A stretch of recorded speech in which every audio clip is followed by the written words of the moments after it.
In listening to some familiar masterpiece like the Fifth Symphony, I suppose many music lovers must have asked themselves, how did the composer come to write it? Was it the result of some sudden inspiration, or was it built up bar by bar the hard way? The idea of inspiration has always been popular. It reflects the romantic image of a great composer as a supernatural being unaffected by normal human limitations. It's been aided and abetted by the stories we read of Handel composing the whole of Messiah in 3 weeks, or Mozart his 3 greatest symphonies in 7 weeks, works as perfect and as vastly different as the E-flat, the G minor, and the Jupiter.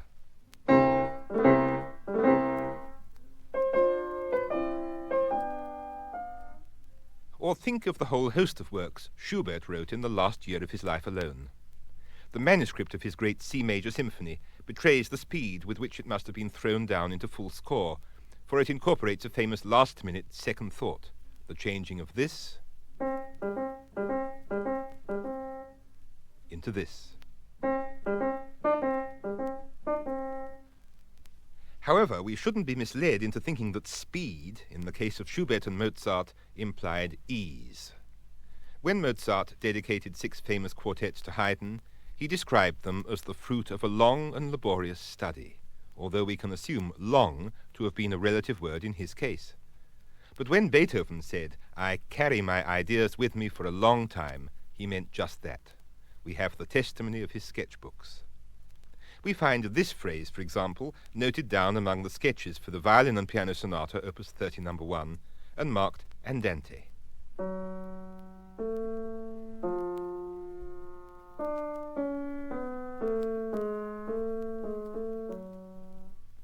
It bore no immediate fruit.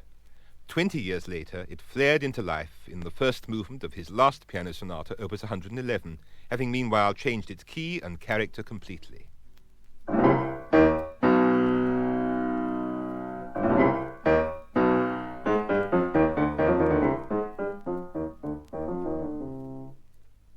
It's often been said that Beethoven could do more with 2 or 3 notes than most composers with whole handfuls, but the vital thing is the choice of those notes and their exact placing, the long process of trial and error that they represent. Take the case of the Fifth Symphony we were listening to just now.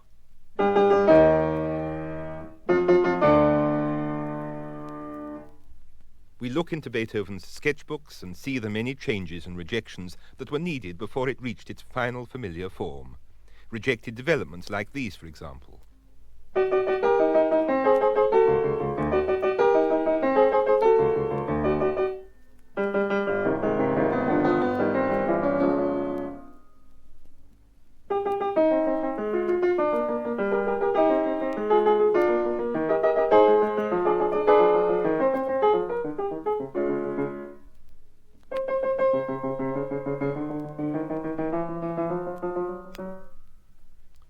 We see a mere fragment of an idea that grew in Beethoven's hands into one of the most powerful passages in the whole symphony.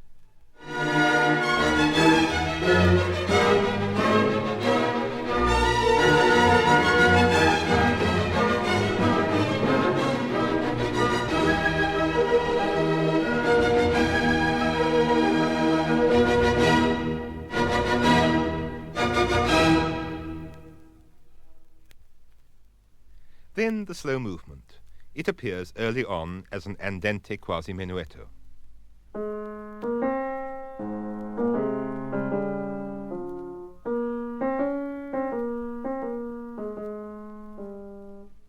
On the surface, not a very promising idea, and yet it was miraculously transformed into this.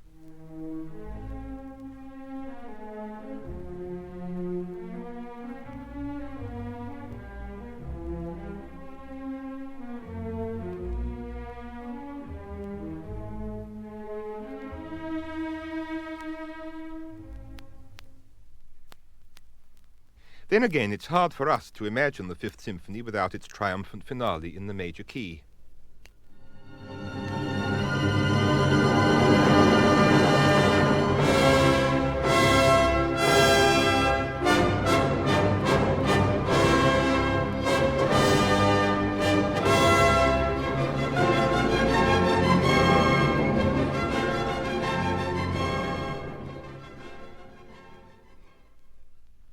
the sketches show that this wasn't part of Beethoven's original plan at all. At one stage, the finale was planned very definitely in the minor key.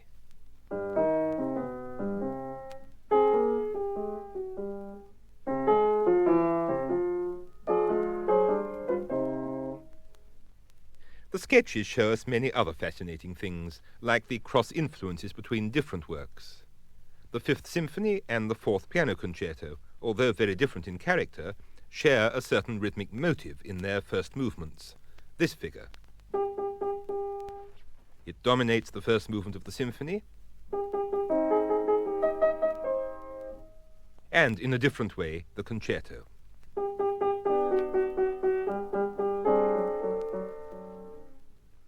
So it's not surprising to find sketches for these works on adjacent pages.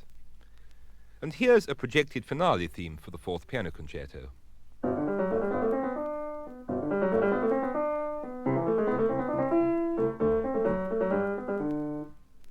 Part of it developed into the concerto as we know it.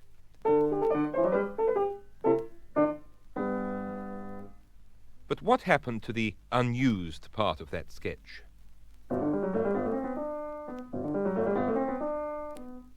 It became the orchestral motive in the Prisoner's Chorus from Fidelio.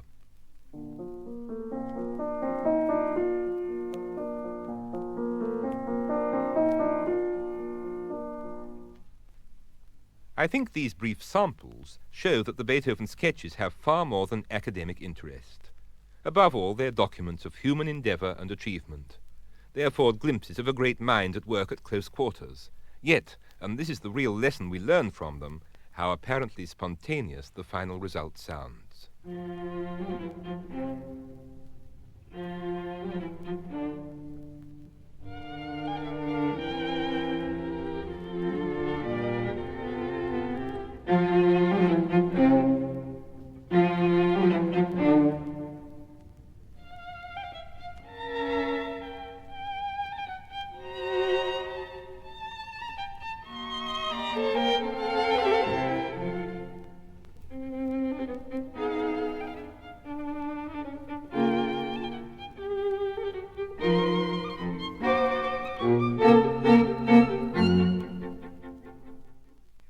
The opening of the F major string quartet, opus 18, number 1, gives us a good example of Beethoven's working methods. We've just heard the end product. This is what we find in one of the early sketches.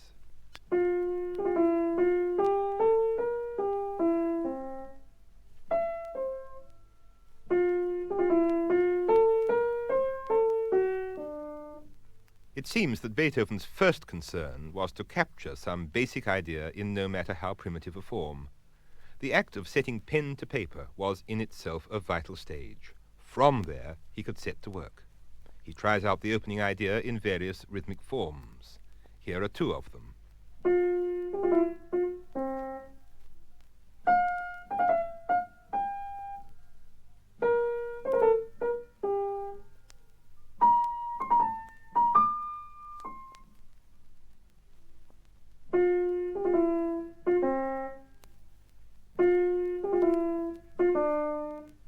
That double-dotted rhythm was promising, and he noted down some possible developments of it.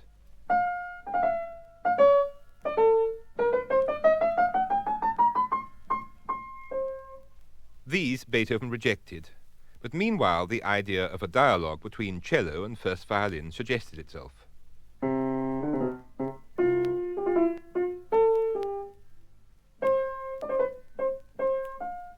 And this he preserved and elaborated upon. And here's a further rhythmic variant. Does this sound more familiar?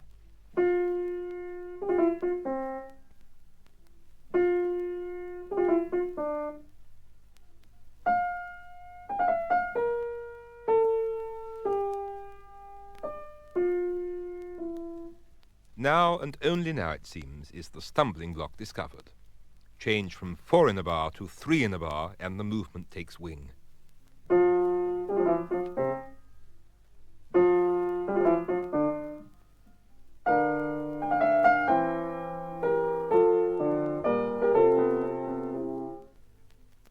And so, as so often with Beethoven, an apparently simple idea has been through the fire of creation and emerged in its most potent, tested form. Let's hear some of its later developments in the quartet itself.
Our hard-won theme has in fact become an all-pervading personality, and like the opening of the Fifth Symphony, it throws its shadow over an entire movement.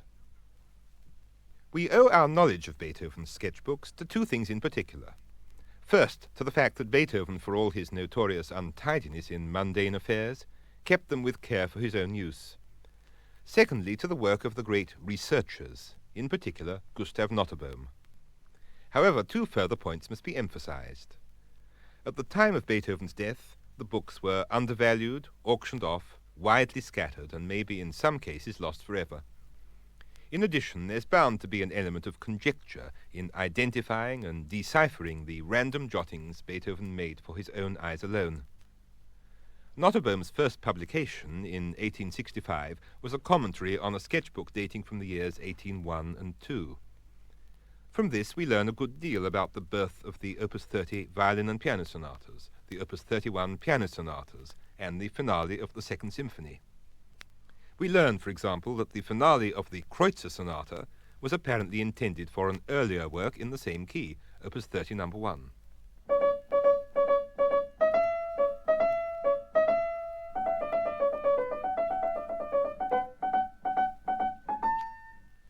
Its place in the earlier sonata was taken by a much milder set of variations on this theme.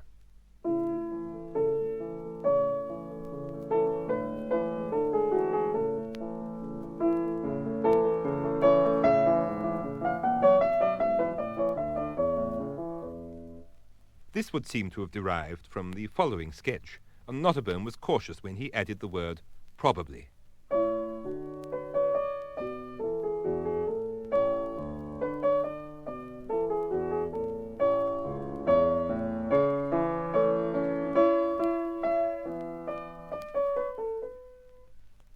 The derivation seems obvious, but here's a less obvious derivation.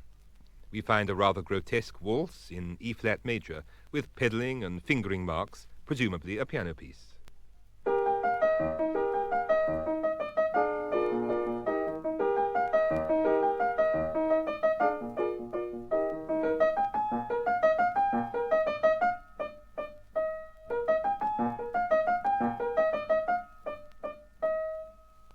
Can it be a coincidence that this appears among sketches for the D minor piano sonata, which adopted and transformed a similar idea in its tragic finale?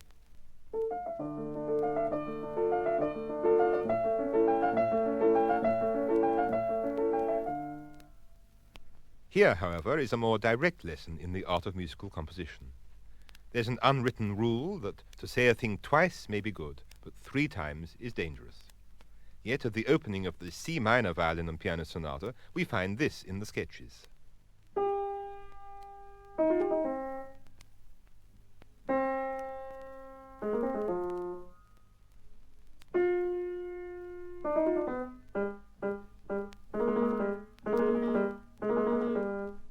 A few pages later, the self-critical mind intervenes.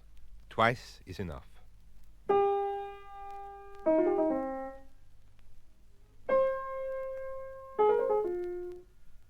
And then, as we know it in the sonata, a new motive appears.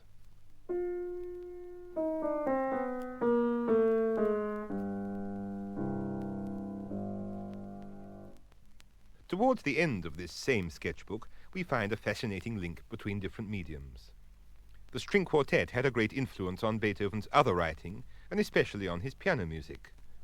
A quartet texture turns up in the piano sonatas from the early C major, opus 2, number 3,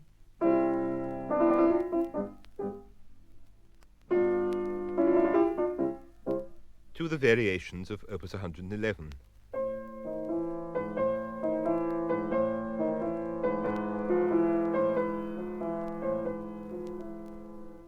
Here in the sketches we see the influence at first hand. A fragment scored for quartet,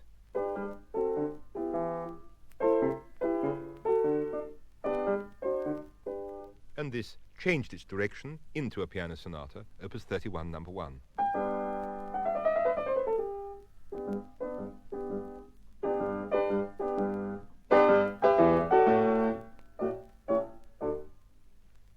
For many people, the first interest of the sketches lies in the art of melodic shaping. So let's take an example of Beethoven at work on a theme pure and simple.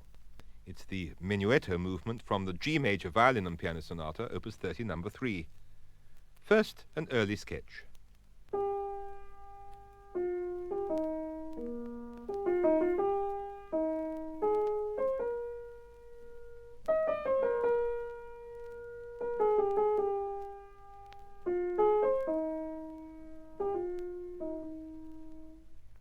Beethoven's problem here was to find an opening to match the eloquent second half of the theme.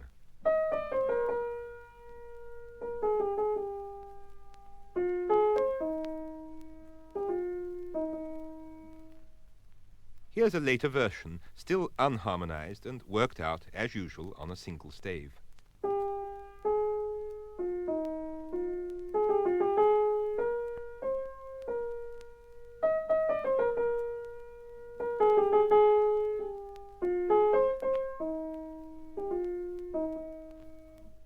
From the opening bars of that, Beethoven evolves a variant, a more distinctive idea.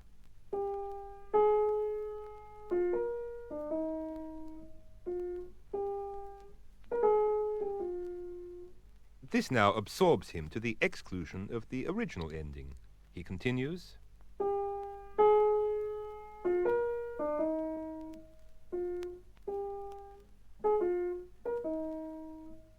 The solution, the inspiration, if you like, took the best of both worlds. The new beginning, more fully developed,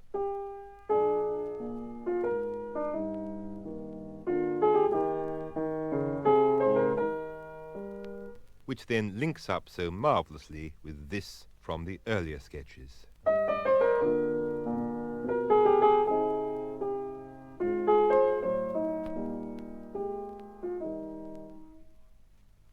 It may be argued that such trial and error is shared by all creative artists. Nevertheless, the overwhelming impression is of the vast gulf between Beethoven's earlier thoughts and what he made of them. Two examples from a much later period do show, however, that even a slight change can give an idea distinction. They concern the E minor piano sonata, opus 90.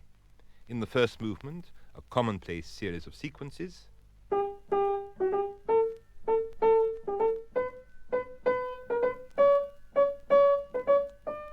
brought to life by the changing of a couple of notes.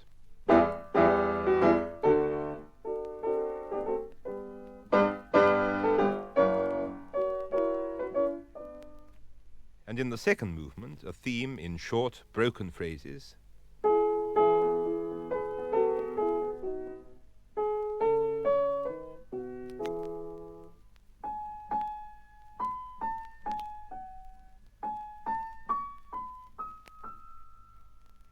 which were later bound together into a long, flowing melodic line.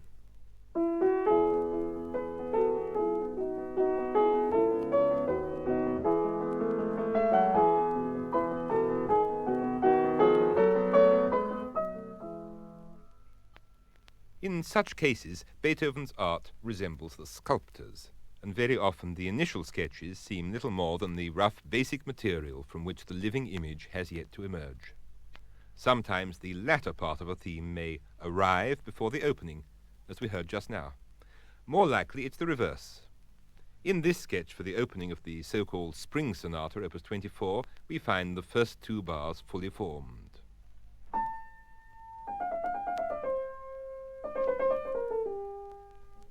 After this, there's a mere germ of an idea.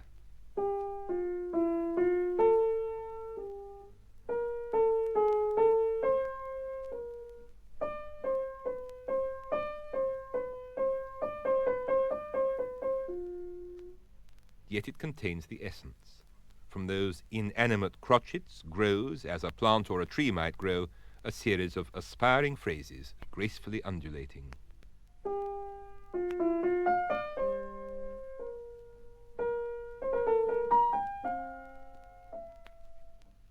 Until we eventually find the theme almost as we know it.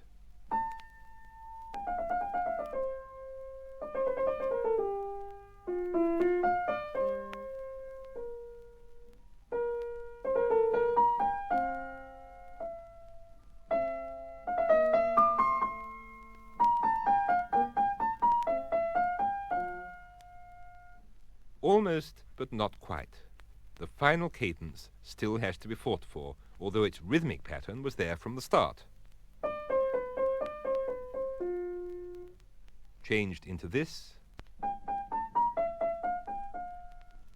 and how flat that sounds after the stressed dissonance of the previous bars,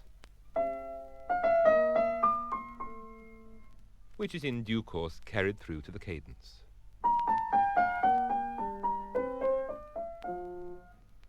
This was a case where each limb of the theme was perfected by stages. Let's hear the familiar opening of the sonata.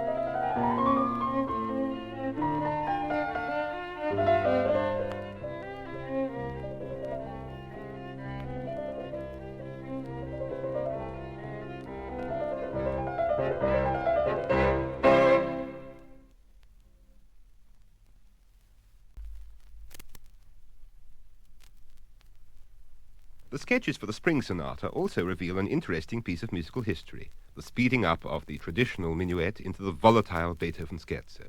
This sketch for the third movement is in fact marked menuetto.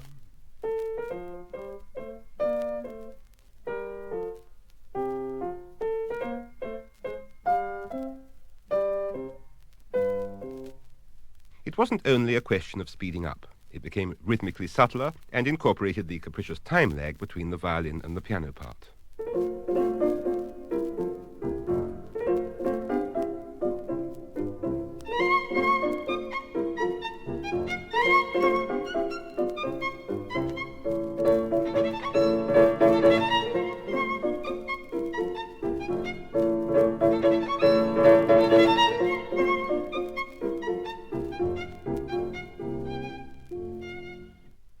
And so, a minuet in conception becomes a scherzo in realization.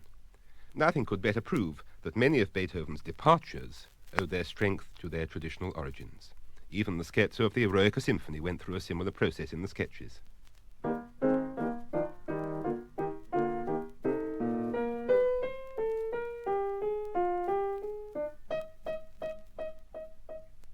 Then, as the sketches progress, the word presto appears dramatically.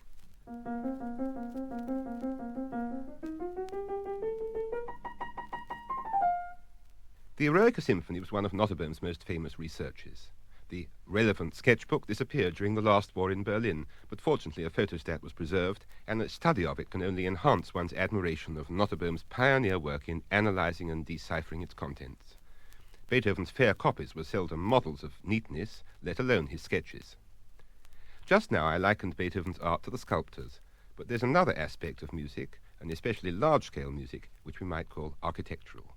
Detail is shaped and influenced by context, and ideas are born, as it were, out of the whole. So, in the sketches, we often find Beethoven laying a kind of ground plan for a movement or a section of a movement before the themes themselves are clear to him. The first movement of the Eroica on its unprecedented time scale is a classic example. At one place, we see a fragment noted down with empty bars to denote the phrase length.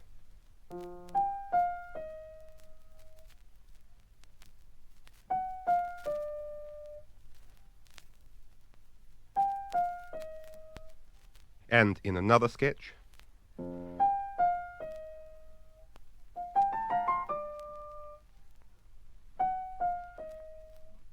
later it appears in a dotted rhythm with the spaces filled in.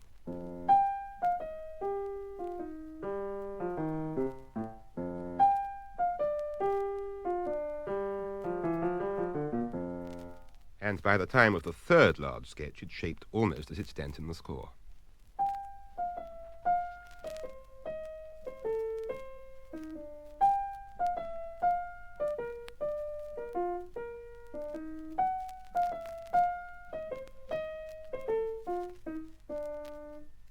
Yet when we hear this passage in its place in the Eroica, it seems a continuous, spontaneous line of thought. But that, after all, is the secret of the great symphonist.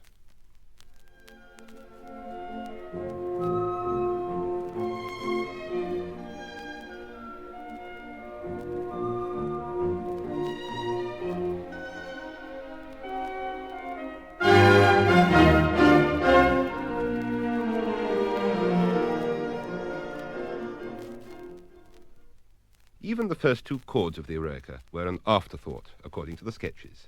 Having settled on the opening theme,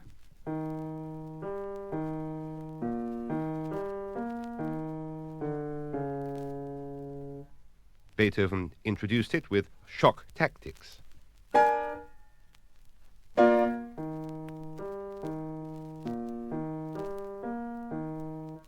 This he modified, presumably to make the rhythm clearer.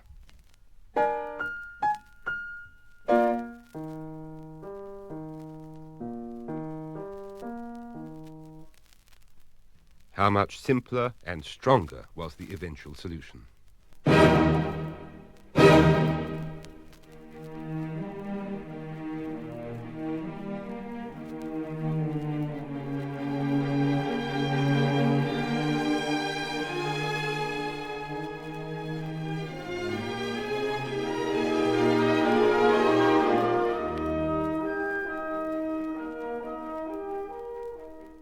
On the subject of large-scale music, as we might expect, the surviving sketches for the Ninth Symphony are equally absorbing. They show at close hand the struggle in Beethoven's mind over the problem of the choral finale, how to justify the chorus, not only to others, but to himself. In the orchestral introduction to the finale, there are words behind the shaping of the instrumental recitatives in the cellos and basses as they review and reject the themes of the previous movements. Then, as the joy theme is suggested by the woodwind, they acclaim it.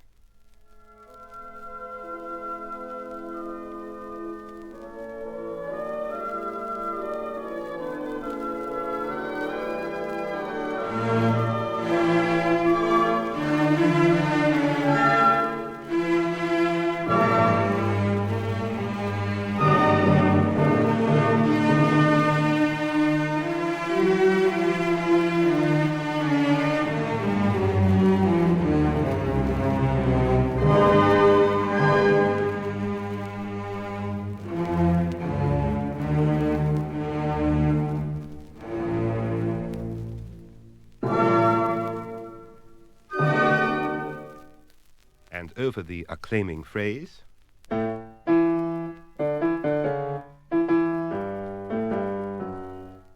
over that, Beethoven wrote in the sketches the words, "Ah, that's it, now it is found." But the joy theme was not so easily found by Beethoven himself. As late as the end of 1822, we find this idea to the words Freude, schöne Götterfunken.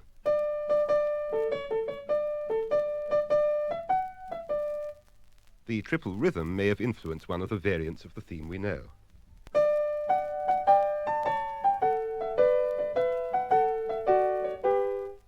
As for the familiar theme, the first 8 bars appeared to be settled long before the continuation.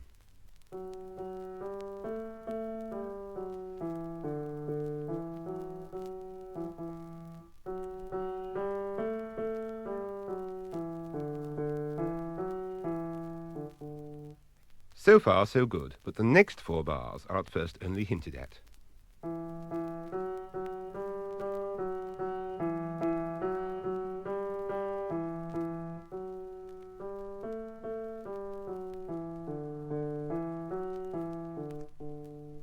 Yet, as we examine the progressive sketches, we feel that each one leads inevitably towards the final version.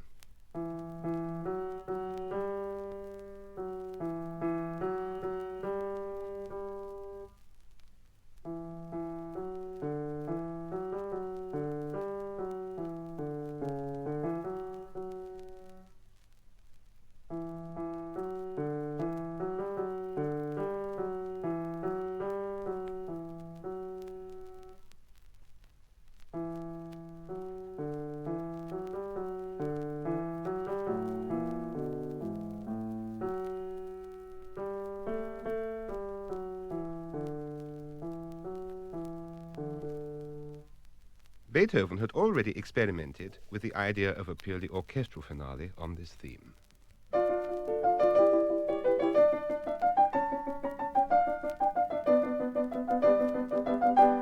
It wasn't only the beckonings of Schiller's Ode to Joy that made him reject this idea for orchestra, apparently. He recognized its more intimate nature as a string quartet, and a quartet it became, the finale of Opus 132.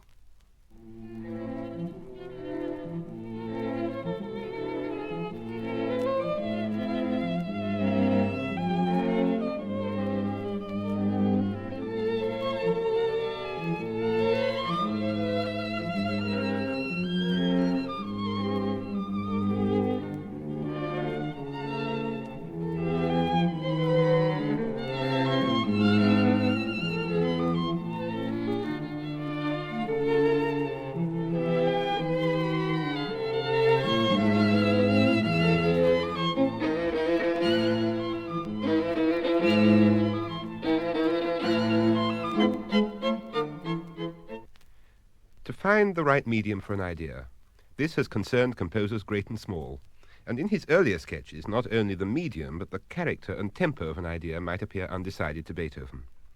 Here's an example from his early period. It's written on 2 staves as though for piano solo, and originally marked andante.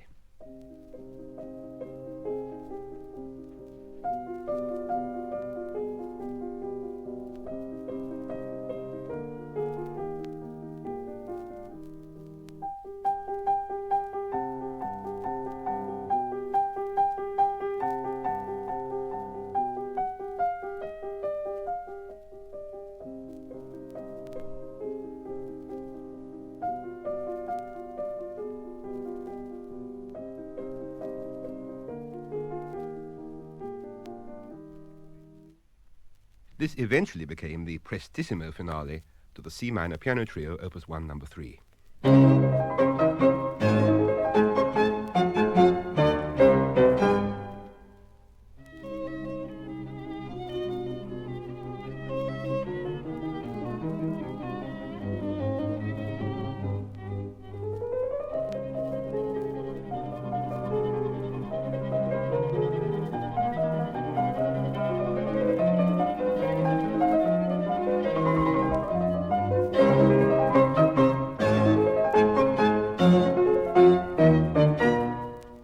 Andante to prestissimo. And on the question of medium, we heard just now how our proposed finale theme for the Ninth Symphony became a quartet, so let's look at a reverse process. Among the sketches for the third Razumovsky Quartet, Opus 59, number 3, we find this theme.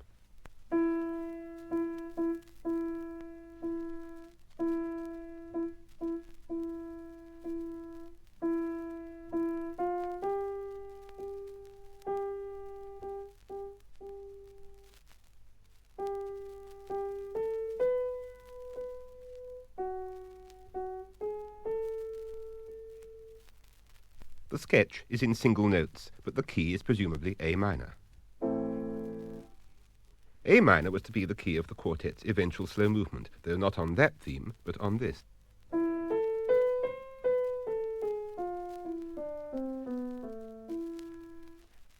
It seems fair to conjecture that the other theme was at least considered for the quartet, from its key and its position in the sketchbooks. As it happened, it became 6 years later the allegretto of the Seventh Symphony. So if a symphony may bequeath material to a quartet, the reverse may happen too.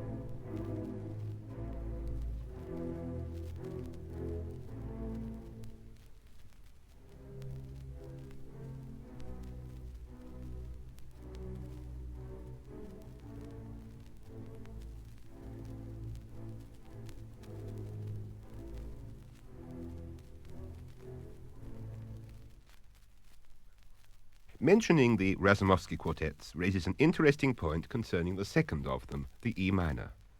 Whenever he wrote a work in E minor or E major, Beethoven was curiously conservative about keeping all the movements in the home key, major or minor. This we find in the piano sonatas, opus 14, number 1, opus 90, and opus 109, and also in this E minor quartet. But how to avoid tonal monotony in a four-movement work? It was here that Beethoven decided on the unusual procedure of beginning the finale as though in another key, C major. In fact, the main theme is based on a tussle between C major and E minor. The sketches show that this harmonic feature predated any recognizable melodic feature. According to Nottebohm, the idea is first noted down in a very primitive way.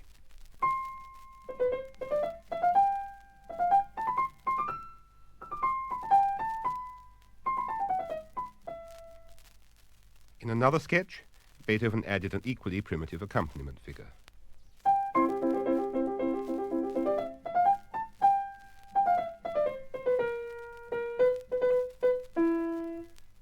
This sketch went one stage further in the battle of keys before reverting to the opening C major.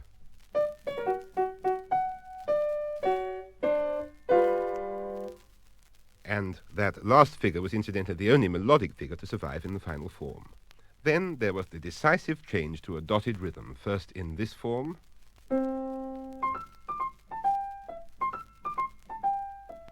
then in this.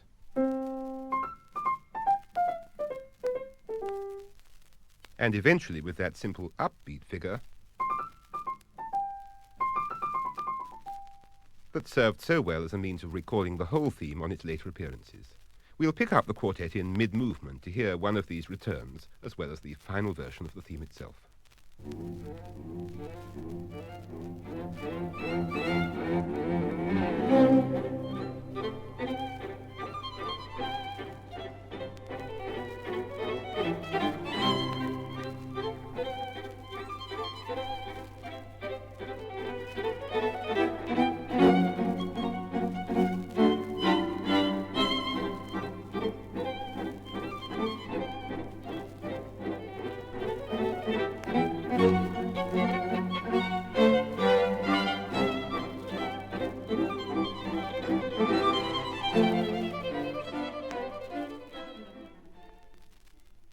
There, C major is still in the ascendant. It's a battle or argument that's only finally settled on the last page of the quartet.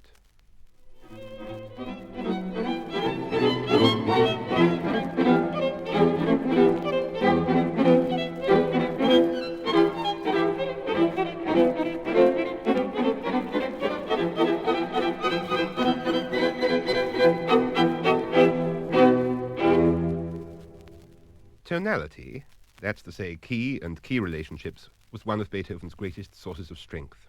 And in the sketches we occasionally find him changing his mind about the relation between a slow movement key and the rest of the work. For the C minor violin and piano sonata, an idea is sketched in G major.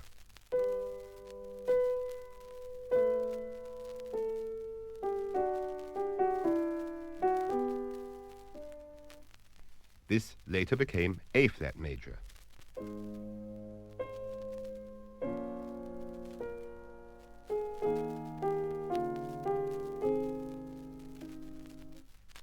In the slow movement of the Emperor Concerto, there's an early sketch in C major.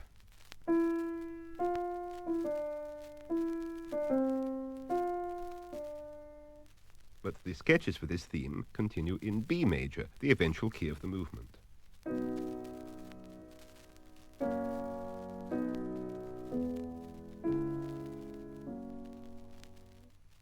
Apart from the mystique of keys and moods, there were practical reasons for this change. The key of B major may seem remote enough from E flat, the main key of the concerto. But anyone who plays the piano will know that the note E flat can also be written as D sharp, part of the chord of B major.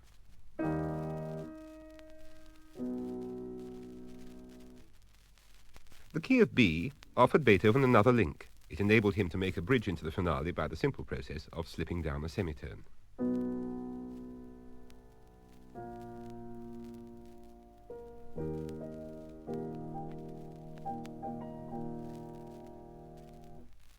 This bridge was noted down roughly in single notes.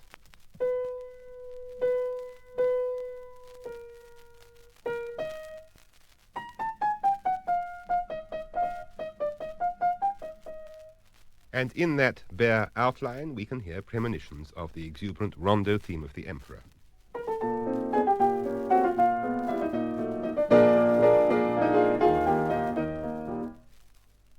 The question may be asked, what do we learn from the sketches, which were in any case purely private documents not intended for our perusal?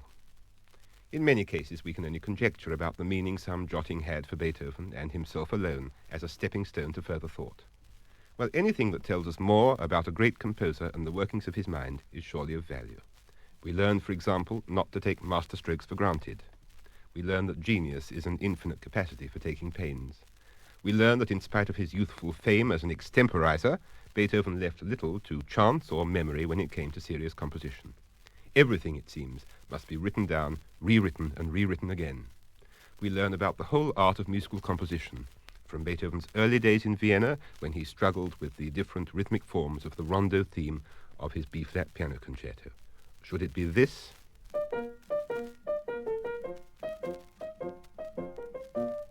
Or this?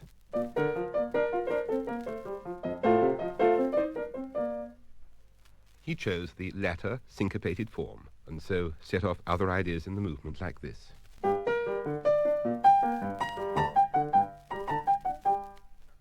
Then again, a study of the sketchbooks can help to clinch and clarify many points of interpretation. The so-called false horn entry in the first movement of the Eroica, for example.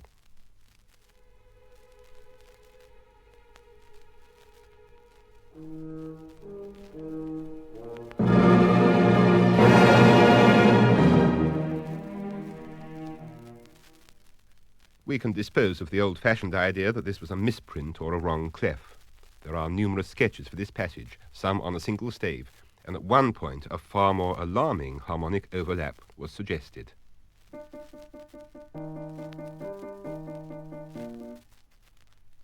One small but vital interpretative point concerns the end of the first movement of the Waldstein Sonata, where the chorale-like theme of the second subject returns for the last time and is interrupted by a series of pauses.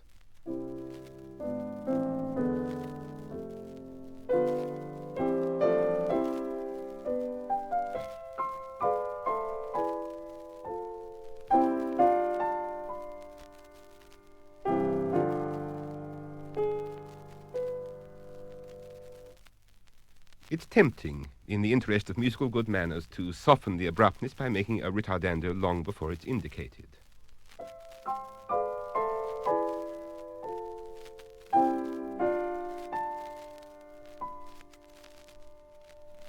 Yet the sketches show that the element of shock or surprise was in fact the inspiration of the passage.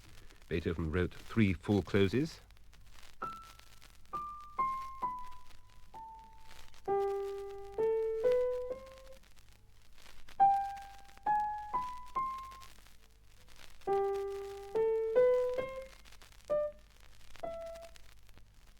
and then he hit on the dramatic effect of suddenly withholding the keynote.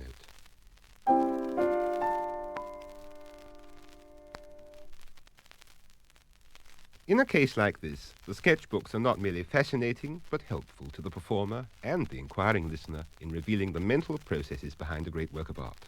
We see Beethoven's reasons and his rightness more clearly than ever. As he said himself towards the end of his life, I carry my ideas with me for a long time, rejecting and rewriting until I'm satisfied.